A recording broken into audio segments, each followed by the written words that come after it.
Shubhangi Amle, and I'm a research student from Maharashtra.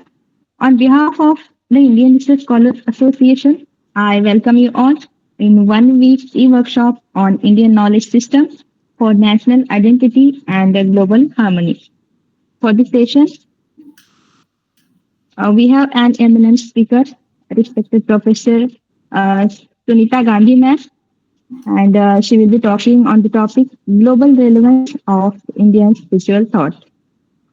Uh, ma'am is currently working as a professor and Dean of Lifelong Learning and Wellness at Chinmay Vishwavidyapith, Kerala. I welcome you, ma'am, and I request you please begin the session. Namaste and pranams to everyone. First of all, very happy to have this opportunity to talk to you about the global relevance. I thank Dr. Vikas Kumar for giving me this opportunity. And before we start, we will just say a quick prayer. ॐ सहना भवतु सहनौ भुनक्तु सह वीर्यं करवावहै तेजस्विनावधीतमस्तु मा विद्विषावहैः ॐ शान्ति शान्ति शान्तिः समस्तजनकल्याणे निरतं करुणामयं नमामि चिन्मयं देवं सद्गुरुं ब्रह्मविद्वरम्. So can I share my screen? Let's see. I need sharing rights. This site will be okay. Select the tab, window. 1 second. Let's see.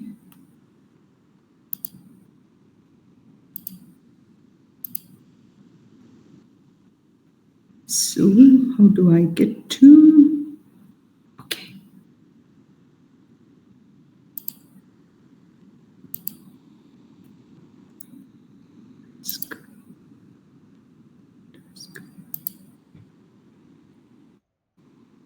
Window.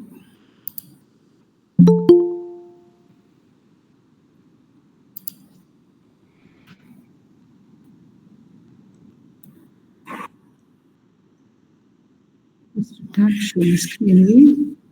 Okay, let's hope this works. Yes, ma'am, it's visible. You're able to see it. Okay, perfect, perfect. Can you still see it?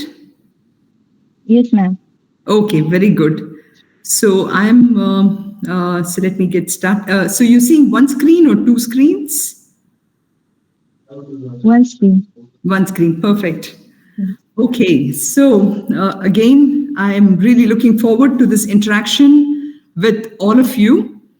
I know so far I have seen the list of topics that you've been exposed to, and there are many of them.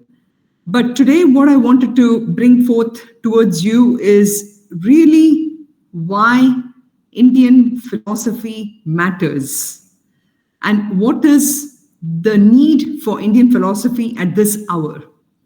So I just want to get some thoughts from you. I do want to make it a little bit of interaction, but I want to hear from you, at least a few of you, on why do you think Indian philosophy matters in this day and age, which is so wrought with so much amount of things that's going on with regard to new technologies and everything. What do you think?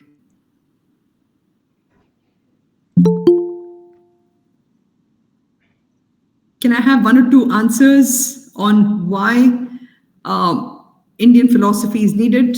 And sorry, I'm not able to see the chat, but if anybody can, unless I...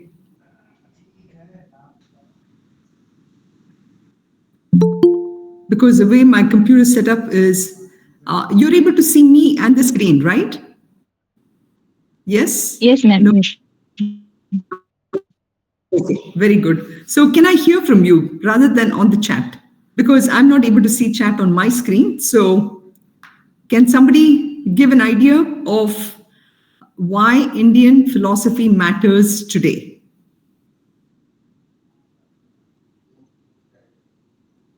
Okay, that's fine. So long as you are, maybe at the end, I will probably again prompt you for some questions and we can take it from there. Okay. So, just a little bit of background to myself. I am the Dean for Student Affairs here at Chinmaya Vishwavidyapeeth. And I just took up this position about a few months ago. Prior to that, I was a director for the Indian Knowledge Systems here at Chinmaya Vishwavidyapeeth. And Chinmaya Vishwavidyapeeth, as I have put out here, is the tagline for us is Global Mind, Indian Heart. And this is why when Dr. Vikas approached me and gave me a list of topics that I could choose from, I immediately chose one of the topics that he had given, which was his global relevance of Indian philosophy. Purpose being that the university where I am here in Kerala, here is the address, is because we are really interested in the incorporation of the fundamental core values of all the philosophies from India, as well as the applications of this knowledge. Okay, so that is why this university was started in 2017, and we are now about more than 8 years old. And towards the end, I'll show you some pictures of our university as well. As I said, we are based out of Ernakulam, Kerala. The fundamental thought of our university is Vidyaya Rakshita Samskritihi Sarvada Samskriter Manavaha Samskrita Bhuridaha. So you can immediately see the global relevance of this philosophy. So the fundamental philosophy for us is that at the end of the day, philosophy talks about knowledge. Knowledge gets translated into wisdom, and it's through wisdom that we live our life, fulfilling many different professions. So in that sense, when I have a strong idea of who am I and where I'm going, what am I going to do, how am I going to be useful for the society, then what happens is that protects the culture, and then cultured people share abundantly. Again, a very fundamental philosophical thought in our Indian arena. So this is being composed by Swami Tejo Menaji, and so this is the fundamental philosophy, which you will see echoes through many of the information that I'm going to present today. So our university aims to create an academic platform which bridges Indian knowledge traditions to modern day applications, which has applicability globally. And this university really believes in excelling learning and research. And we try to incorporate the beauty of traditional Gurukula systems, which is again of global relevance in today's world. If you think about the great universities of Takshashila and Nalanda and so many others, they all were set in such a way that we prepare students for the future and for the contemporary world, and to be able to address any kind of contemporary challenges, inspiring them to leave a very positive impact on the world as confident and cultured contributors to society. Okay, so with that, let's talk about why we need to look at the relevance of our Indian philosophical traditions. So, when we look at the world today, we have so many different issues, and this is what I was hoping to get from all of you is why do we need to study even philosophy today? Why is it relevant for today? Is it something which can remain in the Vedas and the Upanishads and the Shastras, or do we really bring back, and is there a relevance to each one of them? I want to say yes, there is. These are some of the major issues that we are facing today, which is poverty, health, biodiversity, changing climate, violence, youth, child and youth safety, democracy, terrorism, climate change, water management, education in many different ways, food insecurity, AIDS, corruption, environmental issues, gender equality, global health. So, in all these things, if we have to break this down into specific categories, then you will see that they all fit into the environmental issues, socio-economic issues, and then we will come to a couple other major ones. So, under environmental issues, if you see today why our Indian philosophy is needed, you will see that these are the major ones which is we are faced today. Does anybody know how much has the temperature increased in recent times? Can somebody give me a number? And you'll have to say it. I'm sorry, I cannot see the chat, but just want to check with you. So let me tell you that today the temperature has increased by about 3 degrees centigrade. And it is estimated by 2100, we are at 2025, 2100, it's going to increase to about 4.8. Now, what does that mean? This really means that this is going to cause a lot of severe weather changes, crisis with food, and the spread of diseases. And this can be changed only when we reduce the greenhouse emissions, like carbon dioxide. There is a lot of talk about carbon footprint, reduction of carbon footprint. And that is nothing but the emission of carbon dioxide. So this, and then there is a big need for spreading of education and the importance of going green that can help make a difference. Second thing is biodiversity. As you all know, our population, especially in Bharat, has been increasing like anything. Where are we going for the space? We are going for really the loss in forestation, right? There's a lot of destruction of habitats, and there's a rapid decline in the plant and animal species. As you know, I'm from Kerala here, and in Kerala, we see that there were so many medicinal plants, and we are still trying to make idea of how this can be saved. Second thing is pollution. It's one of the most difficult global issues. And under this umbrella, we find that there is a widespread contamination of land, water, air, chemical pollution. All this is again because of many of the issues that we have gotten into, like fertilizers specifically, and of course, the number of cars on the road. And then again, so many different things, building too many things, introducing a lot of plastics, all these things.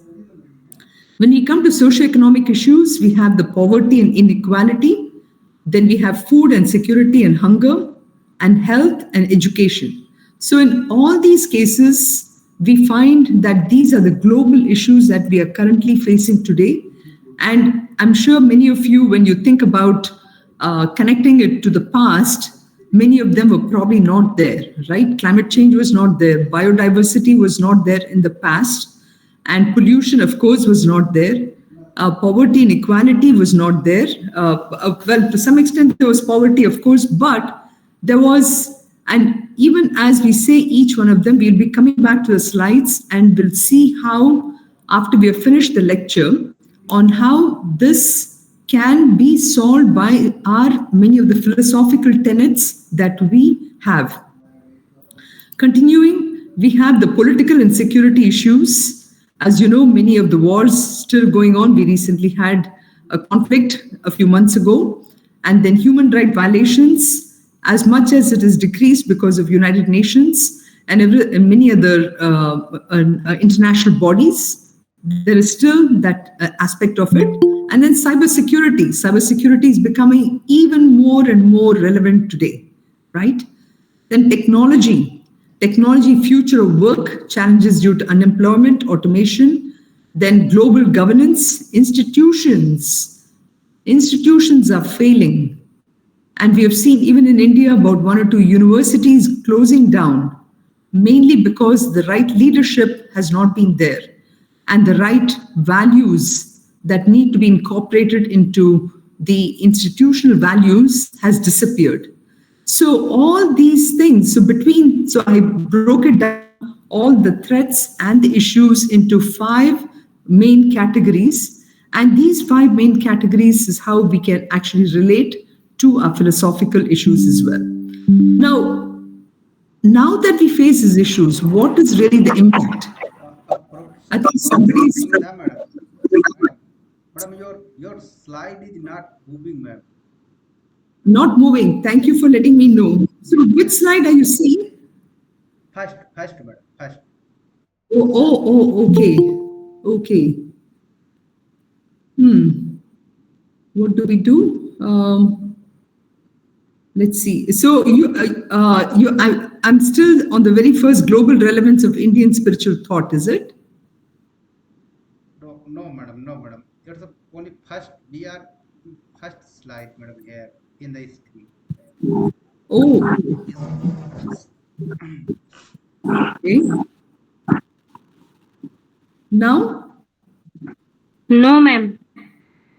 now no slides. It you're not able to see No, ma'am.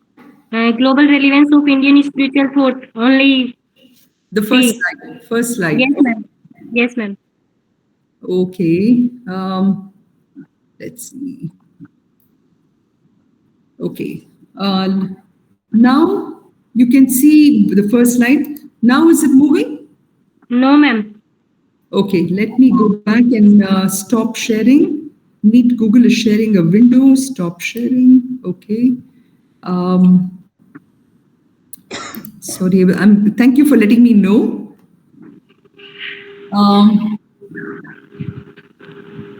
okay, maybe I'll see if I can share. Um,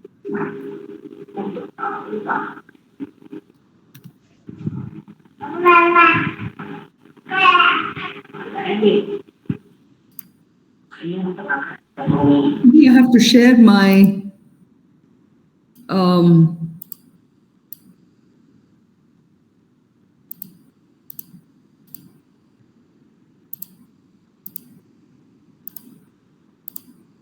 I think I'll probably share my screen.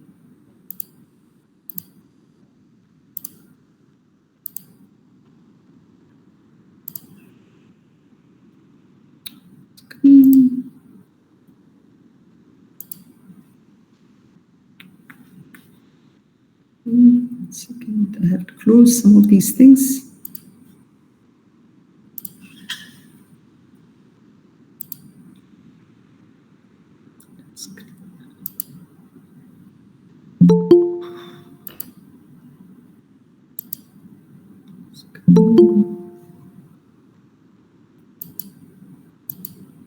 Choose what to share, window. Okay. Now you're seeing my second screen, right? Yes, ma'am. Right. So now let me, if I go to, how do I go to sharing a window? I need to go to share it in PowerPoint mode.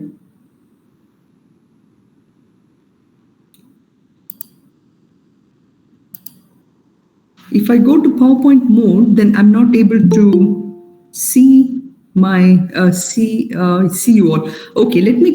Okay, now can it go? Is it moving? Is it moving? No, madam. No. Uh, Yeah. Can you tell me?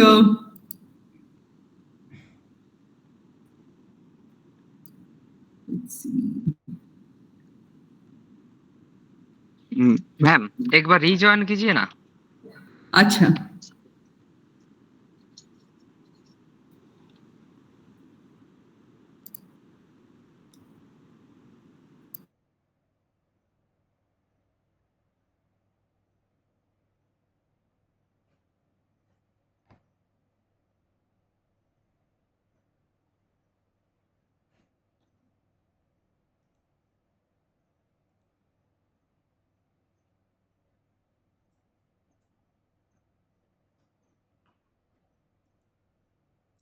your third slide, madam. Third slide is. Please unmute. Please unmute yourself, madam. Yes.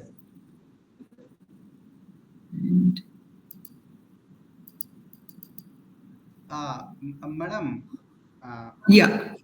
आप ऐसा करिए, just आपके slide जो side में slides आपकी visible हो रही हैं, नंबर ऑफ द स्लाइड्स, तो जिस स्लाइड को आप प्रेजेंट कर रहे हैं उसी को क्लिक कर दीजिए तो वो दिखने लगेगी। इसके बाद में फिर आप नेक्स्ट वाली को क्लिक कीजिएगा तो नेक्स्ट दिखेगी। तो मुझे लग रहा है कुछ वो टेक्निकल इशू है, तो वो फंक्शनिंग नहीं हो रहा है, Right. तो आप मैनुअली उसे प्रेजेंट करिए मैम जी। Correct. Yes Correct. Yes yes. शायद अभी एक minute. Okay. Okay. So this is what I presented. अरे नहीं, ये नहीं हो रहा है। अच्छा, 1 second. Yeah, I may have to do this. Yes. Now, madam. Now it's moving, madam. You Yes. can see. Okay. Yes. Yes. Okay. So this is what I meant by Chinmay Vishwavidyapeeth tagline. And this is the shloka that I just mentioned about Vidyaya Rakshita Samskritihi. But we'll go to, so here, this is what I was talking about, how that today we are facing a lot of global issues, and we will see how this can be helped by our Indian philosophy tenets which we have. So, as we discussed, climate change, biodiversity, pollution, all these are driven by the fact that there is a lot of onus on. I just have one question. Is it okay for me to give it in English? No problem. No, yes, Continue madam. in Yes, English. madam. Yeah, please. Okay. Thank you. So we talked about how many of the environmental issues, and then the social economic issues, and then finally even the now I know what okay. Now I know what the problem is. The problem is I have to click on the my PowerPoint on my side. Only then it is moving on the side with you. Okay, so the next thing is we discussed about how the global issues, then the technology issues also which we are facing today, which is related to the increase in technology, which is the use of chat GPT, and then the texting, the mobile phones, the increasing number of apps. A lot of these are causing issues with regard to the challenge related to unemployment, automation, and then in energy insecurity. And then energy insecurity, which is a very big thing in today's world because we are constantly relying on fossil fuels, and there is a huge need for accessible, affordable, and clean energy needs. So, with this, there is a huge impact on all these global issues, if you look at it, on the human mind. The human mind today is going through a lot of psychological issues. Of course, the earth is also going through the external environment. The ecosystem is also going through the issues. However, there is a high impact on, there is depression, anxiety, which has increased. But more importantly, among the youth, suicide, alcohol, and drug abuse. Drugs are now being consumed in so many different ways. And in all this, the impact on the youth is there is a lot of mental health issues which are contributing to illness and disability. And the problem with this is that it is extending into adulthood. All these issues from our Indian context, ancient Indian context, did not really exist. But now this is increasing in a whole lot of ways. So, how can this be solved with our Indian spiritual thought? How can we actually look at the sustainability of everything that is going on, and how can Indian philosophy really help? This is the question that we are trying to address here. But first, we needed to know what are we trying to do here? What are the questions we are trying to address? So I want to put one, when we think about the philosophy, the Indian philosophical thought, there are many books, there are many texts, many people have written about it. But one diagram which talks in one shot all the philosophies which emerged out of India and how did they, how can we categorize them? So there is the Bhagavad Gita commentary by Swami Chinmayananda, in which there was one particular page which, and that's what I've referred to, the Bhagavad Gita chapter 2, which talks about we call this as the Shat Darshanas, the six philosophies. But we have to look at this in a global manner. What is the global relevance? So in our Indian philosophy emanating out of India, if you think about it, there is first the secular and the spiritual. So when we say secular meaning which deals with the materialism, which outside. Spiritual is looking inside, secular is more looking outside, right? So in here, we can actually break that philosophy itself into two. Secular, we don't have to worry about outside because everything is outside anyway. It's the ecosystem we are dealing with. But when we think about spiritual philosophies, we can actually look at this as an atheistic and a theistic.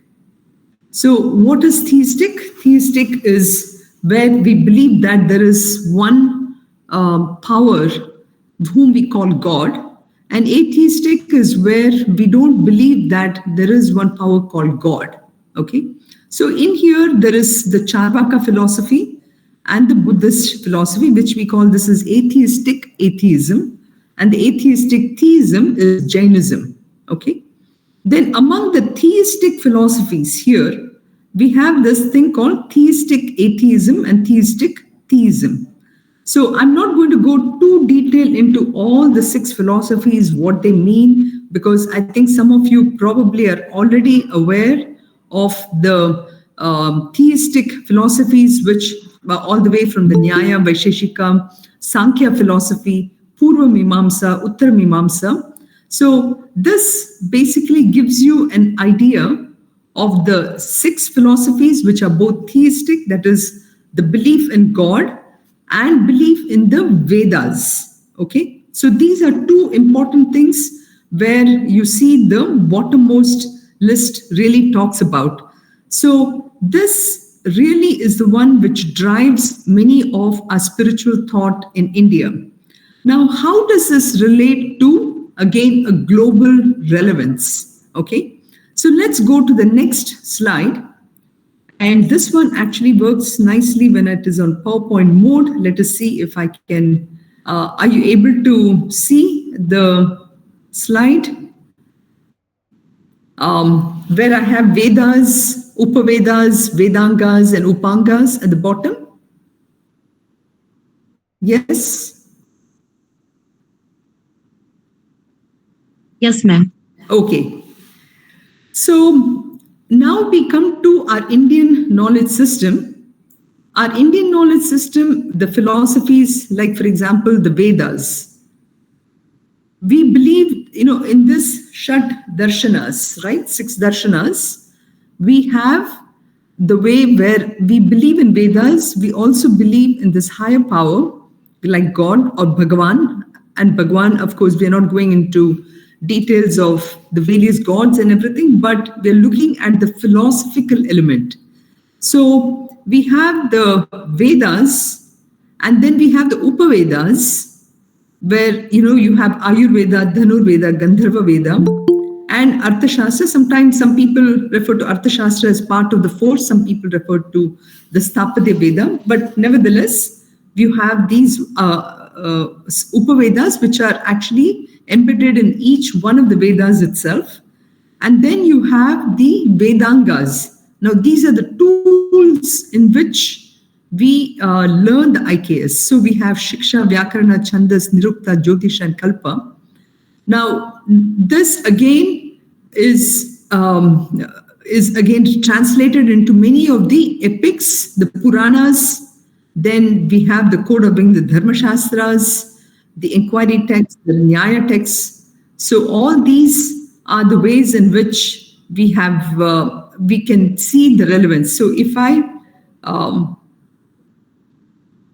now you can see how a lot of these global subjects which we have today can be connected to our own knowledge systems. And the biggest difference, of course, is in today's world, as we're moving forward, our subjects that we learn in schools and colleges and in the contemporary subjects, they're getting more and more fragmented. So much so that when we have just medicine or surgery, we actually have now broken them down into many, many, many fragmented sciences, which in the ancient system, we always looked at this in a very holistic, transformative framework. So a person who was familiar with surgery or medicine was also familiar with a lot of the other subjects, like, for example, mathematics and psychology and human resources, human mind itself. So this is how really the relevance of the global philosophical thing can be connected to today's world. But the fact is that in our philosophy, we believed in a more holistic, transformative framework which allowed us. I will come out of this, and now I will take you, we'll look at the other next slide. So in and through all this, now let us look at how there are some of the core philosophies, the core tenets or the core principles of the philosophy which exists in pretty much in all the philosophy that we talked about here. And we'll see the relevance from it. So if we were to look at from that point, what are the main fundamental philosophical tenets we can take from this, which has applicability for pretty much all the areas of subjects that we're looking at. So when we say this, let us talk about what are the fundamental things, okay? Starting with the first one, dharma. Now, when we look at dharma, immediately somebody would say that dharma means duty. It is my duty to be a good daughter, wife, sister, all this. That's how we look at dharma. But dharma actually comes from the root dhr, which means the isness of a thing. So dharma is the fundamental isness of anything. For example, if I say sugar, what is the dharma of sugar? It is for being sweet, right? So this is a fundamental concept from our own philosophical framework, which when we understand in its essence, allows us to really practice moral and ethical framework in vyavahar. And this, in whether it's Bhagavad Gita, whether it's Mahabharata, whether it's Manusmriti, all of them talk about the social, moral, and ethical obligations that upholds cosmic order and allows people to live moral lives. Now, if we understand this concept of dharma, we can actually later, as I said, when we go back and look at the social relevant, the social issues and the global issues, we'll be able to connect to how dharma is a very important concept to be understood and practiced. And within dharma, we have the aspect of leading a very, I would say, truthful life, which allows us to lead to an honest living and non-violence, ahimsa, two dharmic-based principles which are really needed for dealing with, when we talked about the inequality of gender. If you remember the first slide that I showed, where we discussed many of the problems. So inequality of gender, and then work ethics, even many different, for example, dealing with competition. All this is rooted in the dharmic principles. So this is one concept. The next concept, which is equally is the aspect of karma. I'm sure many of you, of course, already know dharma and karma, but the relevance to global responsibility and sustainability. The whole idea is, if I know that the action I'm taking today, the fruit of the action or the result of the action is in my own hands, then I will be very careful on how and what I do to this planet Earth. So the cause and effect relationship is what we are talking about. So this has a huge impact on environment. Prior to coming to so my own journey, for example, I was in the United States for about 35 years, and I've just come back about 3 years ago to take up my seva here at Chinmay Vishwavidyapeeth. And working for a large chemical company, I can tell you that of course, we have sustainability and responsibility as departments within the company, but it goes to only a certain level. But our Indian philosophy takes this aspect of global responsibility and sustainability through many lives. If you, as you know, we believe in reincarnation. We believe in the fact that, like in chapter 2 of Bhagavad Gita, we talk about, how we go through, Jatasya Mridu. We have many shlokas which talks about how we go through many different koshas, we go through many different lives, right? So not only the physical body level, where our kosha, which is the skin, we are changing the cells, so many things, but also we're changing lives. So the global responsibility and sustainability has to go for a long period of time. So knowing the effect, knowing the what karma is talking about, especially in chapter 2 and chapter 3 of Bhagavad Gita, we find that there are enough, if our understanding will lead to better global responsible citizens and sustainability of the earth itself. So what are those shlokas? One is karmanye badhika raste ma phaleshu kadachana ma karma phala heturbuhu mate sangostva karmani. So our duty is, our focus has to be on doing my job well. My duty is not to worry about whether I'm going to get a promotion, whether tomorrow I'm going to become you're all research scholars, and I'm sure you're going to be thinking about, where am I going after this? What kind of, which university I'm going to study? What am I going to do? So this understanding of these things will tell us that my job is to make sure that I'm doing my duty very well right now. And so that is the thing. Another one, which is, I need to be balanced in success and failure. At the end of the day, whatever I do, I have to do my best, but my best alone is not enough. At the end of the day, the environment has to also support what I'm doing completely. So if I know this aspect of it, and the fact that, we have Bhagwan's grace, which is necessary for us to move forward, then I will understand that I have to be balanced in success and failure. So these two things have a very powerful impact on our actions, and through our actions, an impact on the global, at the sustainable level also.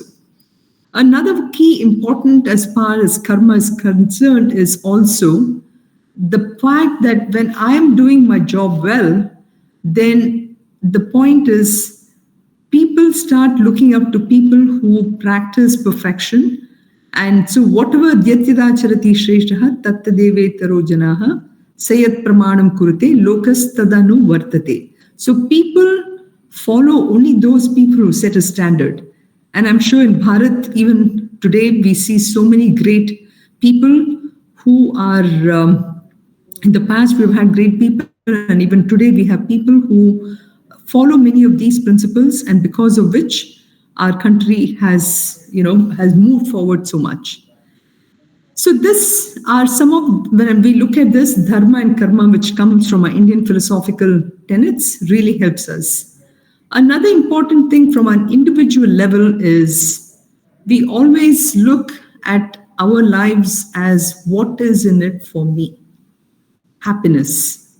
So happiness is how we drives everything, and the happiness we look at always how we change jobs, we change locations, and then we do things at different times. We work with different objects, we work with different relationships, we do different things, all for the sake of happiness.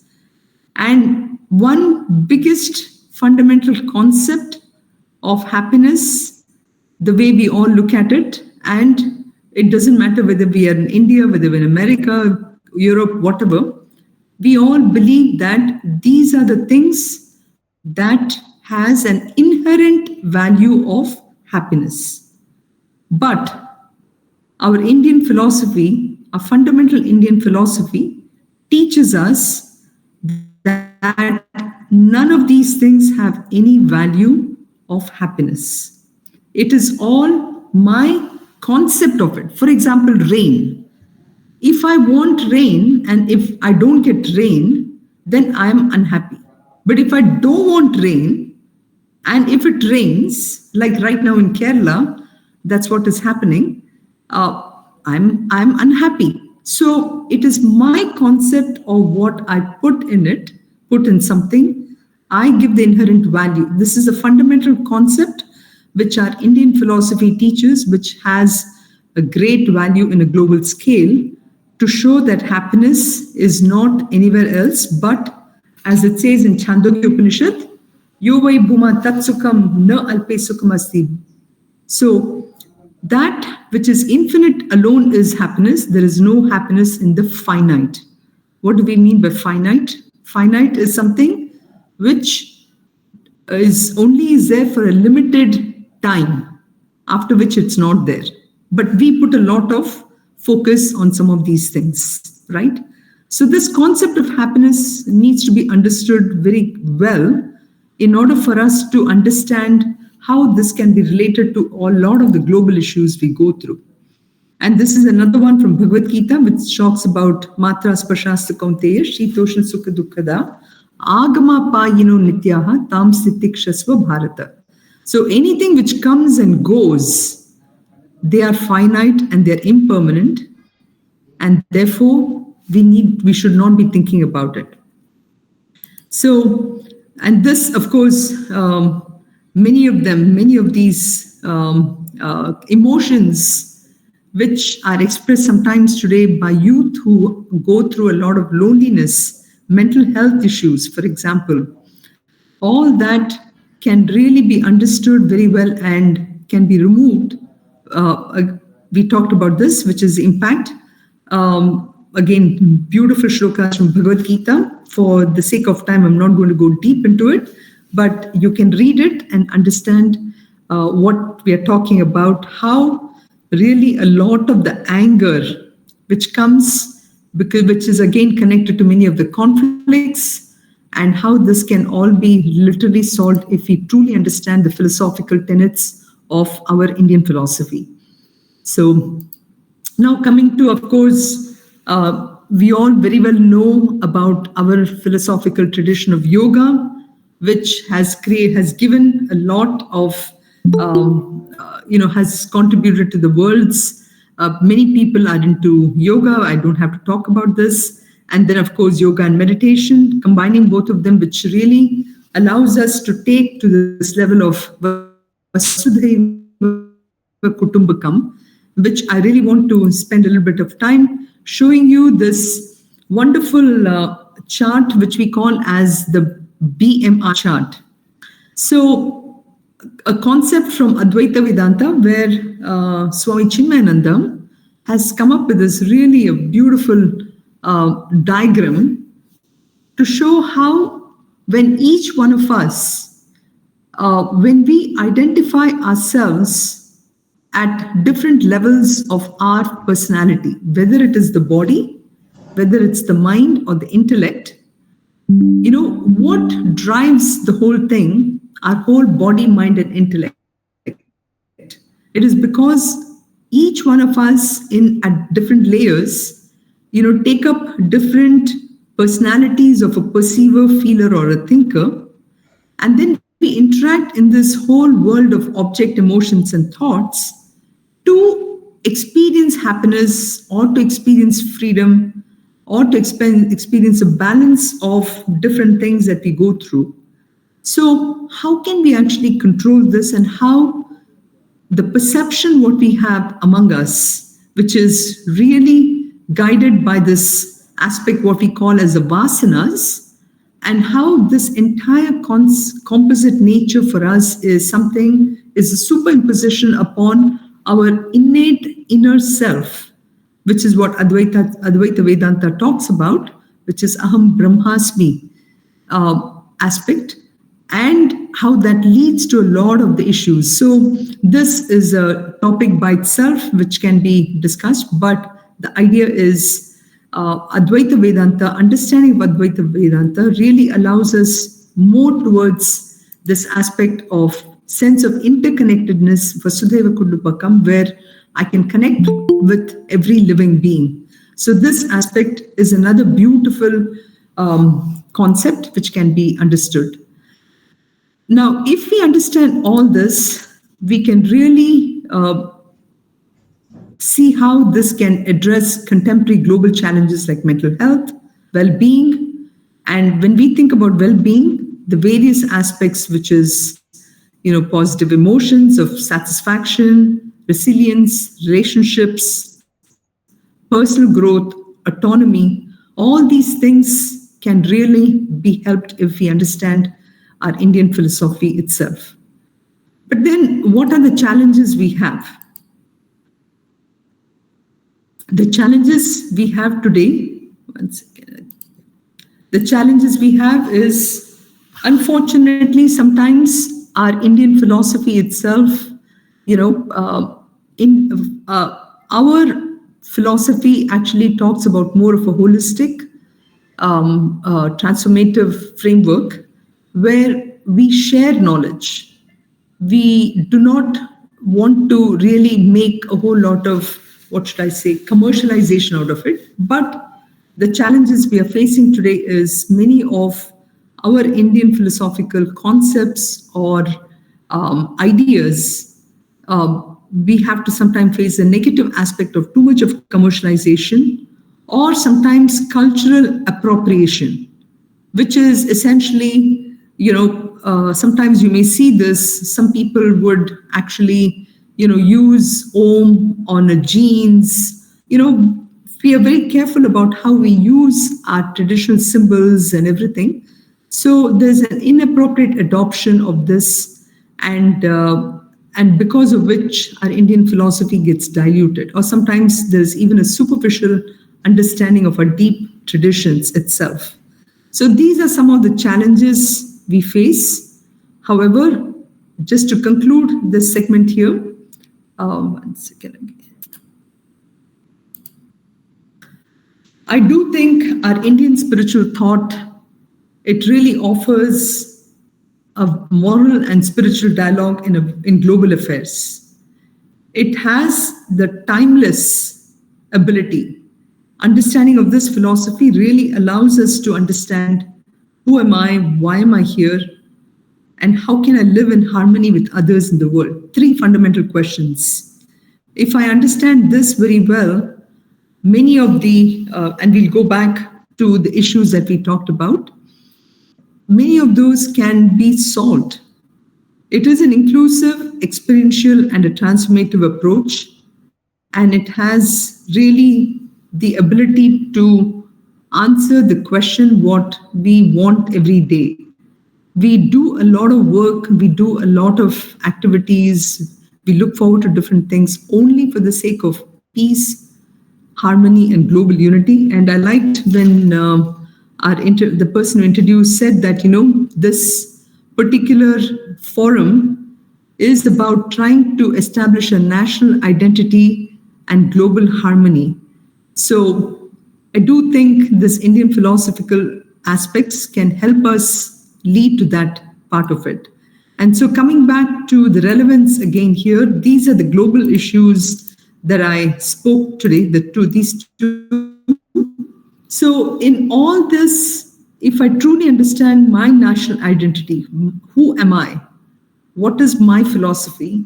There will be many of these issues can be reduced. Cybersecurity.